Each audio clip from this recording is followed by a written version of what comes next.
Hello and welcome back to Predict It live only on Old Bull TV, your exclusive source for real-time coverage of the stock market for politics. We've got your first look at today's brand new markets on the board at PredictIt, and Paul Krishnamurty returns to PredictIt Live to preview the upcoming UK by-election in Batley and Spen. So let's get to it.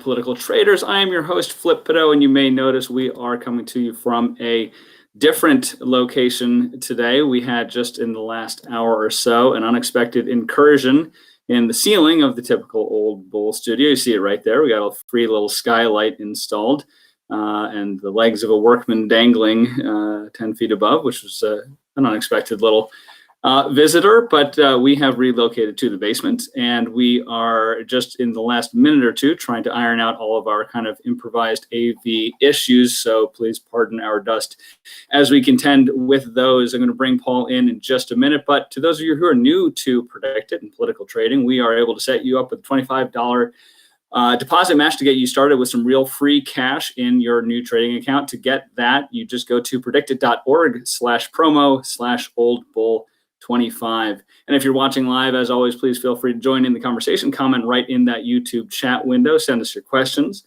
requests for future market coverage. And if you're not watching us live, you can connect with us for all of those purposes via Twitter, where we are Old Bull TV, and our DMs are open. Please also finally take one moment just to subscribe to the channel while you are here. And as you're doing that, I'm going to introduce you to our guest today, assuming he is here with us and his sound and video are working. It's Paul Krishnamurty.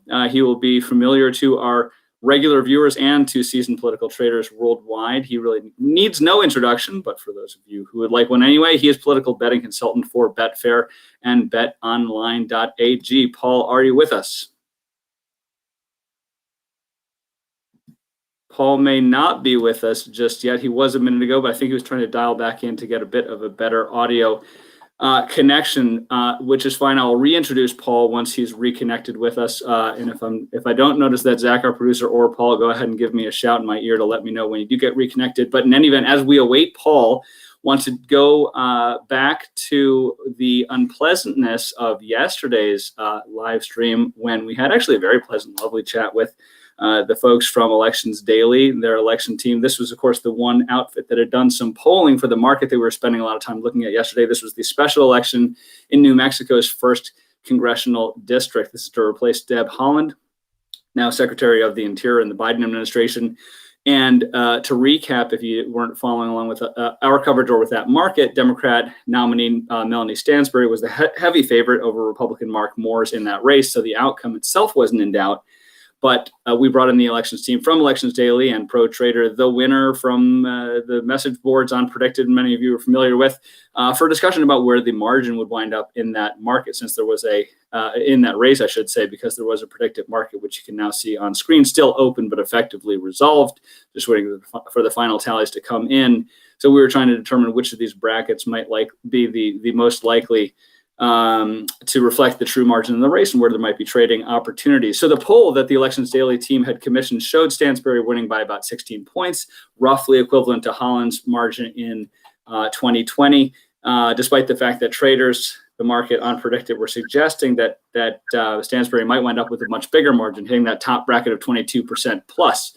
Our team was pretty unanimous in their consensus yesterday that was likely the wrong view, or that it was overpriced. That top market they were guiding towards somewhere in the mid to high teens, which of course did not turn out to be the case. The consensus was that a big blowout was overpriced.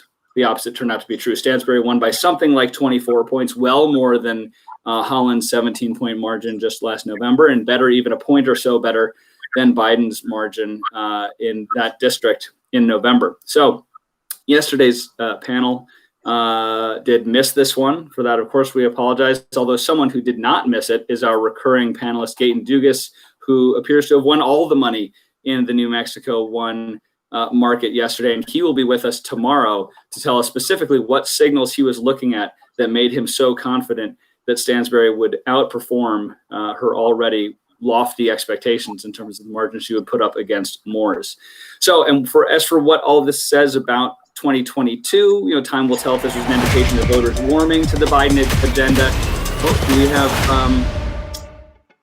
here we are. I think we just had the title sequence roll again. But just to close off what I was saying about premonitions for 2022, does this suggest that voters generally are sort of getting on board with the Biden administration, as Dems might like to infer from these results, is simply a function of Democrats shoveling tons of money at a race they mistakenly thought might be closer, as Republicans might want to argue, or simply an off-cycle special election with its own peculiarities that we should avoid trying to read too much into either way? With that, I do believe Paul is back with us. Paul, can you hear me at this point?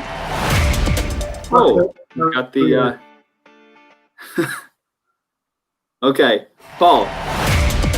Can you hear me? Yes, I can hear you. Welcome back, Paul. Apologies for the technical issues, but welcome back to PredictIt Live. Not sure how much of the intro you were able to hear, but we're just sort of recapping the New Mexico one race without necessarily getting into too much of the nitty-gritty. I don't know how much you were following the specifics unfolding overnight, but do you get any sense of sort of the top line being Democrats outperformed an already lofty expectation in terms of their margin? Is it too early, or is it too narrowly focused just to sort of read into that in terms of what we should be expecting in terms of the broad electorate and what it might tell us in terms of Biden and the Democratic Party's chances in the midterms a year plus from now? Well, I think if it is too early to start kind of questions about next year or anything moving forward. I guess what it does show is that Democrats are still doing that coalition of the suburban vote and keeping those margins despite Trump not being on the ballot, and that it seemed to just the trends of recent years, if you like, and the entrenched partisanship that we saw at the election. So my view has been, at the see some evidence that anything's actually happened to change it, and then I'm assuming that's going to be the case moving forward. Okay, appreciate that. And again, with continued apologies to the viewers, we do seem to be continuing to have some slight audio issues. Could be on Paul's end, could be on my end. As I mentioned, we're filming from a different location today, so things are a little bit improvised, but please bear with us as we do our best to get those straightened out. But Paul, moving on from New Mexico, we want to talk to you today about a market that is on PredictIt that I think is overlooked by many, in part because it's not a U.S.-centric election, maybe one where it's harder for people to form informed theses about.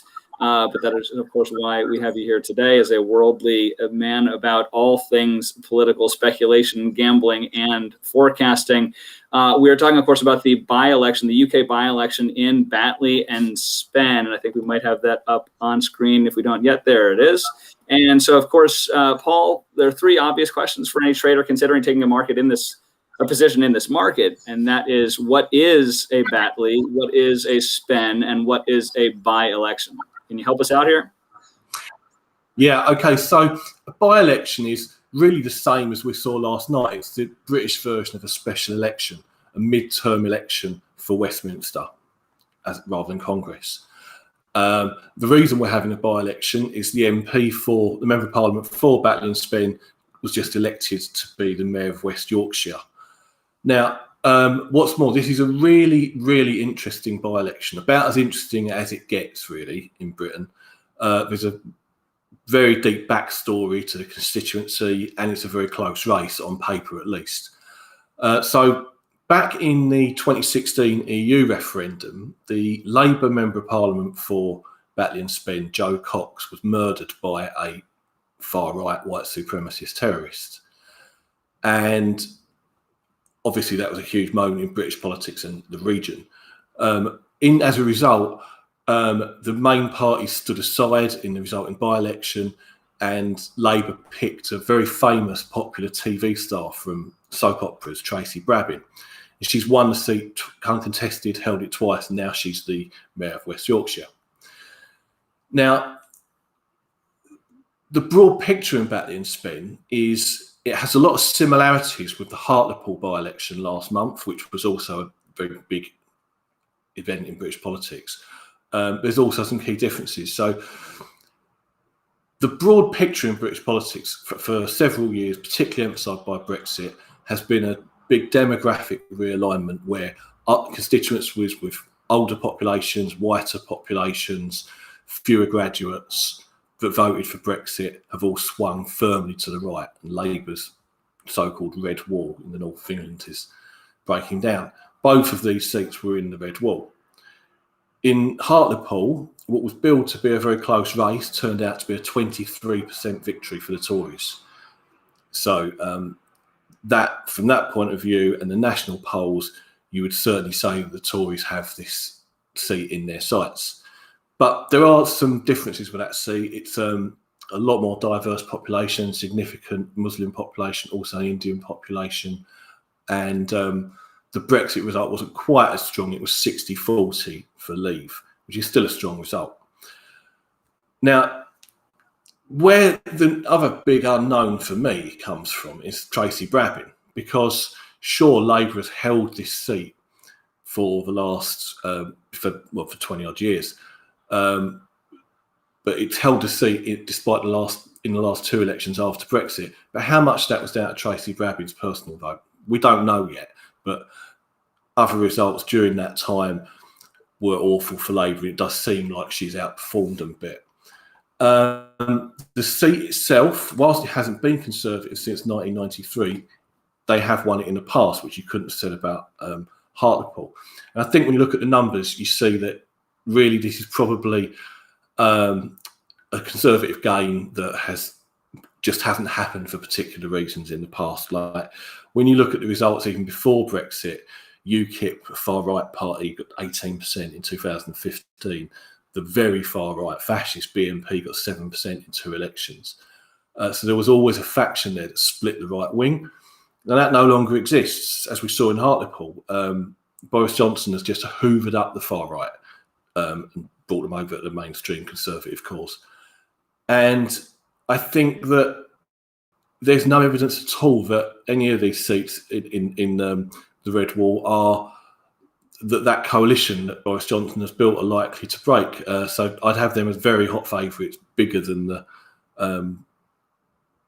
2-1 on as it is on Betfair, and it's to buy. You can buy at 66, I believe, on PredictIt. So once again, it's around about 2-1 on chance.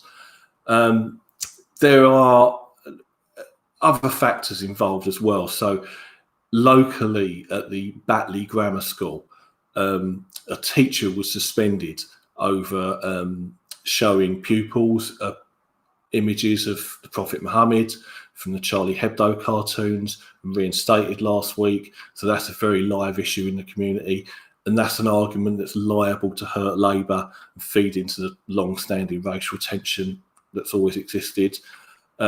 George Galloway, who is a far-left troublemaker who is known for going into Muslim communities and trying to play them off against the Labour Party.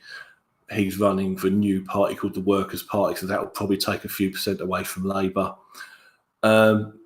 So yeah, I would make Conservatives very strong favourite. The only flip side is people are saying that because Labour have picked the sister of Joe Cox, who died in 2016, as their candidate, that would give Labour a boost. But we'll see. I mean, that didn't, as far as I can see, that didn't affect the referendum at the time, and it didn't affect the referendum in that constituency. So I think we should look at it as a Conservative gain. And interestingly, you mentioned the Hartlepool by-election from last month, where there was also a market on predicted on that. And I gather that one was not as closely contested, and traders had that at kind of 80-90% to go for the Conservatives. But if I'm not mistaken, Conservatives fairly significantly outperformed certainly the last election, but even the more recent opinion polling. Would you expect? Is there a good reason to think that dynamic may be in play here too? That this one, even though traders have it not as much of a lock, where they got this about 2-1 basically in favor of Conservatives over Labour, could that same dynamic be at play? That basically polling may not be picking up an erosion of general support for Labour, or is this more of a constituency by constituency dynamic here? I think we haven't actually had any polls yet, and this is why I think they're at 66, 2-1 on, because there is that level of uncertainty. But what actually happened in the Hartlepool is it started out as 50-50, and then we got 2 polls that were contradictory, and therefore it stayed roughly close. And then a few days before the thing, we got a poll that put the Conservatives 17% ahead or something, and that was when the market truly collapsed. And they even outperformed those polls, right? So it was from that point of view, I do think there's a good chance we will see a poll in the next 2 or 3 weeks for Batley and Spen, and it will show the Conservatives miles ahead and the odds collapses. There are important differences, though. For example, on the same day as Hartlepool, in the local election for the mayor of Teesside, the Conservatives got 73%. Right, maybe 77%. They absolutely ran away with it. So clearly there was a big regional swing there. Whereas the council results, as I understand, that are very loosely collated for this constituency, were both got 40% at the local. So this probably is a bit closer.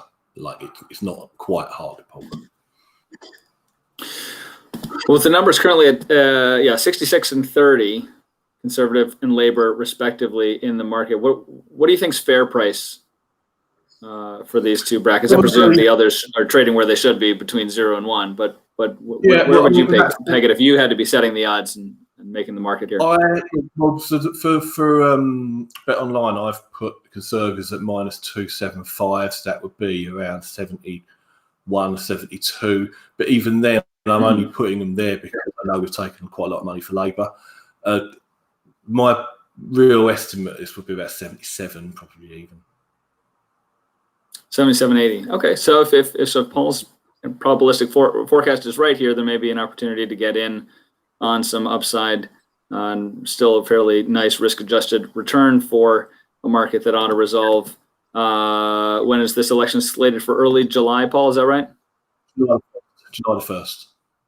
July 1st. Okay, so take that for what you will. Viewers, if you have questions for Paul about this market, about this race, feel free, as I mentioned, to pop them into the YouTube chat if you're watching live, or follow up with them at Paul Motti or us at Old Bull TV if you are not watching live. And with that, Paul, I want to turn to one of the new markets that has just hit PredictIt in the last hour or so, and this is what will be the margin in the New Jersey Republican gubernatorial primary. And there you see it on the board. Of course, as is often the case, as we're talking about new markets, you get a whole bunch of goose eggs here, although the bid-ask spreads, the order book on the right there starts to fill up a bit, but it looks like we do not have any pricing except for 1 penny on the bracket of Chitterelli by 8 to 10%. But let's back up a little bit here and talk about what this market is about. This primary, the New Jersey gubernatorial primary, is slated for next Tuesday, June 8th.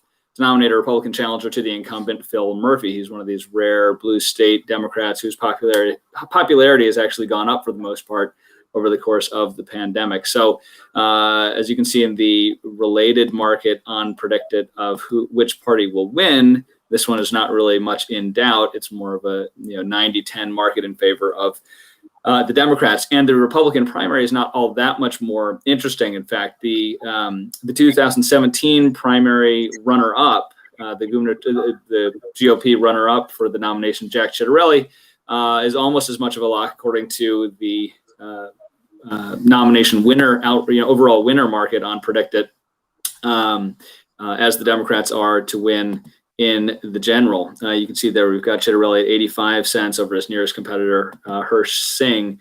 Chitterelli is a former assembly member. Singh, sort of perennial candidate. He's also run in the gubernatorial primary, including the most recent one in 2017. When, as I mentioned, Chitterelli was the runner-up. Singh is a private sector guy for the most part, aerospace tycoon, but well-known statewide GOP circles. Interestingly, he is kind of a first metric barometer data point here. Chitterelli in 2017 more than tripled Singh's vote share for that number 2 finish, with about 31% to Singh's 10%. So coming in, you'd presume that he is something of a heavy favorite to win.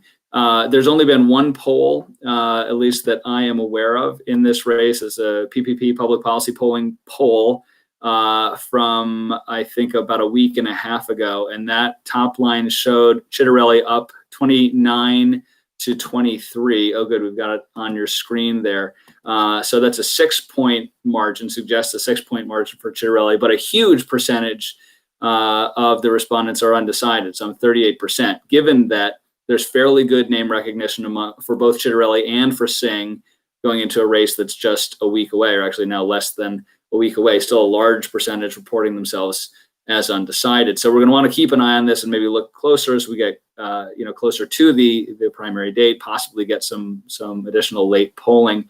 But as I mentioned, so these two candidates have similar favorability and unfavorability, at least per the single poll we have, similar name recognition. If we allocate that large block of undecideds, nearly in 4 and 10, on a pro rata basis, in proportion to the two front runners' poll share, that would give about another 2.3 points to Chitterelli. So that would put him into that penultimate bracket, the 8 to 10% bracket, with the top one being 10% plus.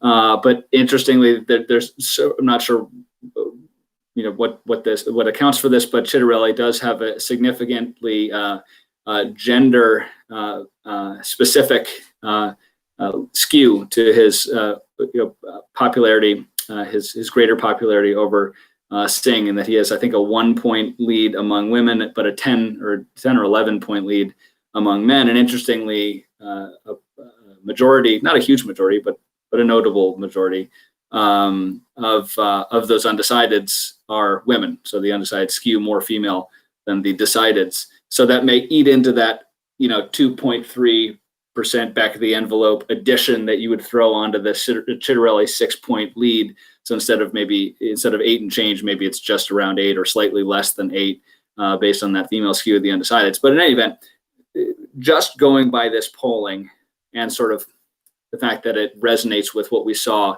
in the 2017 results, something like 8%, maybe a little bit more, might be around where you'd want that meaty part of your distribution of your forecast to be in terms of where the MOV would come out here. So roughly 50% above, roughly 50% below. Again, we don't really have any numbers here on the board to look at yet, but you might not be surprised to see a result where roughly 50% would be in those top two brackets, maybe even a little more, with the rest of the 50%, or in predicted markets as they total up to a little bit more than 100%, but so maybe 50 plus on either side of that 8% mark.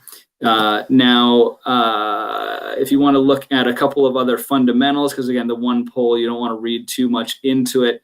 If anything, Chitterelli, if you look at say fundraising, would be more likely to really kind of run up the score. So if you're eyeing that B max, the fundraising can possibly talk you into taking a position there. Chitterelli is an absolute fundraising behemoth. They just filed the 11-day pre-primary campaign finance disclosures. Let's see, it's 6 days, so 5 days ago, end of last week. And Chitterelli raised something like 6 or 7 times what all the other candidates in the field raised. He's sitting on nearly $1 million on hand, compared to Singh has something like 40,000. And I think had raised, I've forgotten, 20 or 40,000 over this month plus long period, during which Chitterelli had raised well over $1 million. So not that he necessarily needs it to ink the win, but if Chitterelli wants to really kind of make a statement or make sure he's not in any danger, he certainly has much more firepower to do so than Singh or any of the other candidates. In fact, I think Singh is kind of bottom of the barrel in terms of what he's been fundraising and what he's got on hand. So in terms of who's going to close stronger, if anything, you'd put your money on Chitterelli to potentially expand that 6 to 8% lead, maybe closer to the 10% mark. Again, that being the threshold for that B max. Finally, you want to take a little look at the second tier or also ran candidates on the Republican side. The only one really registering other than Chitterelli and Singh in the poll is Pastor Phil Rizzo, and kind of just getting a sense for the stripes of these different candidates. Rizzo is also the only other meaningful candidate beyond Singh who's sort of a full-throated Trumper. And so that the fact that he's sort of an unapologetic pro-Trump candidate, if anything, is going to more steal share from or keep a lid on Singh's ceiling as those undecideds start to break. Again, Rizzo may peel off more from Singh than he's able to from Chitterelli, who is not a never Trumper by any means, but he's charitably, I guess you could say, sort of a Trump convert, and clearly Singh is painting him as a never Trumper, given that he was opposed to him back when he was first running, but has now kind of come around and sings from the Trump hymnal, albeit somewhat with his arm being twisted. So that obviously can hurt Chitterelli with a certain percentage, certain block within the Republican base. But again, that may be an advantage in terms of who's going to be able to run up more undecideds and those late breakers, just given that he's less vulnerable to a second-tier candidate poaching vote share compared to Singh. So that is, again, that's sort of more getting a lay of the land than a specific recommendation or trying to identify what fair pricing would be on these brackets. Again, the closest I would venture to do so on this market now, in light of the kind of scant polling and other data, would be to say, again, maybe the median forecasts would fairly be somewhere in that 8% plus. Again, just since all the data and all the fundamentals seem to point more toward Chitterelli. So unless the PPP poll is really way off and it's more kind of a dead heat at this point, you have to assume that Chitterelli probably is coming into this with at least a several point edge, and such tailwinds in terms of having 25 times more money. And again, if you just do a pro rata, allocation of the late breaking folks, that's plenty, given the huge percentage, again, almost 4 in 10 being undecided, to stretch that 6-point lead at least to 8. And again, if the fundraising and prior performance of Chitterelli just dwarfing Singh's performance in 2017 are to be believed as sort of further tailwinds, then you could see him easily leaping over that 10% mark too. So watch where the pricing comes out on this. You could see people just look at the poll and say, well, he's ahead by 6, so maybe it's the 4 to 6 or the 6 to 8% bracket. I would probably fade that 4 to 6% bracket if it gets up meaningfully above, say, certainly above 25% would seem too richly valued, but even possibly lower than that, 15, 20% might be attractive enough to bet against, or even try and use as part of building a negative risk portfolio. But I would also look for the 6 to 8% bracket potentially to rise too high. If that gets up to, say, 30, 40%, I think you can probably bet against that one. And again, kind of focus most of your long buying power on those top 2 brackets. And if you get any indication that there's sort of a collapse in Singh or a consensus building in Chitterelli, or if another poll comes out showing a somewhat wider lead, then I think the opportunity again, it's all dependent on the pricing, which we don't have any yet, but there could be opportunity for that BMax, the 10 points or greater on the margin. So that's my sort of quick read here, distilling the data that's available thus far. Paul, assuming we've still got you there, you have any quick reactions to this one? I don't think we sort of armed you to prep for this one in advance, no. But other things I guess, given that you're good at sort of distilling races that have scant data, what are some other sources you might be looking at to try to get a sense of where traders might misprice a poorly understood race like this one?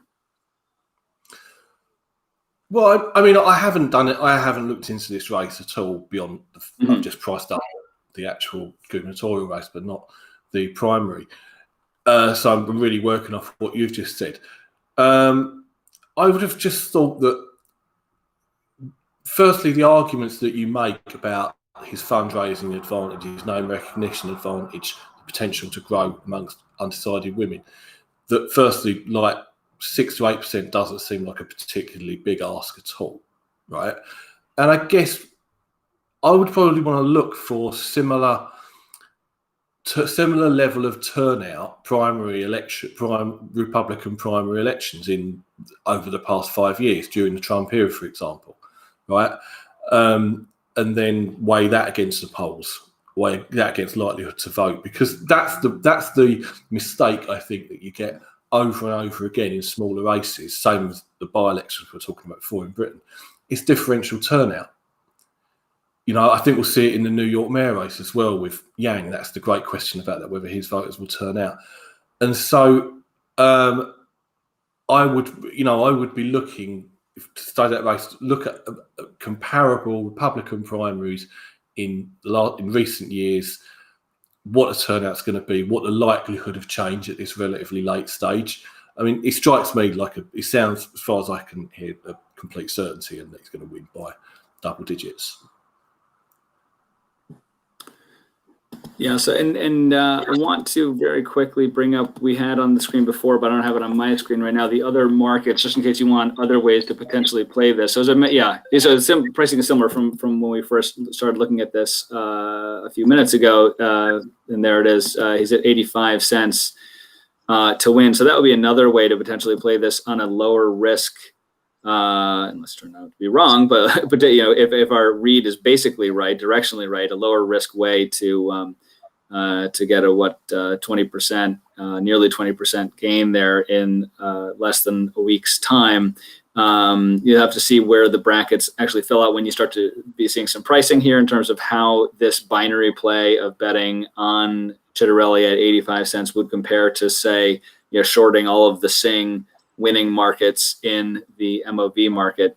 But this is a good sort of guidepost too to keep an eye on, even if you're not going to take a position in this one, to sort of see how this compares to that dividing line at the 0 MOV line among the brackets within the other market. But yeah, this does seem, as you put it, I think put it well with Paul, as sort of an easy ask or not a heavy lift for him to get to 6 to 8 or double digits. And I think that is right. Again, you could almost, with less comfort, we could almost get to a similar thesis without even having the one poll that we do have, just looking at these fundamentals. The fact that when they were head-to-head most recently, Chitterelli went 3-1 over Singh. He's got 20+ to 1 money in the bank, similar favorabilities, similar name recognition, but a mid to high single-digit polling lead, and a large bank of undecideds, who, if they're going to break in favor of one candidate or another, those other fundamentals should inform that they would break towards this guy that's leading in all those fundamentals. So I do think that is right in terms of the sort of overall dynamics of the overall fundamentals here. But again, it's obviously only half of the equation. You've got to wait and see how these brackets fill out, where the opportunity to get in lies across these different brackets. But again, I think it would come back to, in terms of thinking about the overall shape of what the distribution of probabilities ought to look like here, and that meaty part being, 8%. You could make a case for it being over 8%, but I think at least 8% is safe to say. So in other words, when you look at these brackets, you got to be seeing the pricing very heavily weighted towards the top end, to more of a Chitterelli overperformance than the overall bracket distribution, which goes as low as a 6% win for Singh, would tend to suggest, if the center of gravity were more in the middle of these brackets. Want to know what you all have to say about this, and I apologize, I've dropped off the chat window. I'm just going to pull it back up here. There's nothing in there about this race or the by-election that I can see, as long as I'm up to date here. But if you do have any questions for me, for Paul, who's probably much better equipped to answer them, please do feel free to follow up with us. Again, we are Old Bull TV. On Twitter, Paul is Paul Motti, Motty, on Twitter. I want to thank you, Paul, for joining us today and helping us break down this upcoming by-election. I think a lot of people are interested to get in on that action, but it's hard for people to get, especially U.S. traders, to get their arms around it, only because it's not in the headlines here, and just the electoral system is a little bit different. So we really appreciate your insights and your analysis on this race. So thank you for joining us, Paul. We will be back again 1 p.m. tomorrow. Thank you, viewers, for joining us. Again, new traders, don't forget to claim your free $25 at predictit.org/promo/oldbull25. So follow along with us, I should say, by subscribing to the channel, following us on Twitter, letting us know your requests for coverage of upcoming markets. Thank you for watching. Happy trading, and we will see you next time.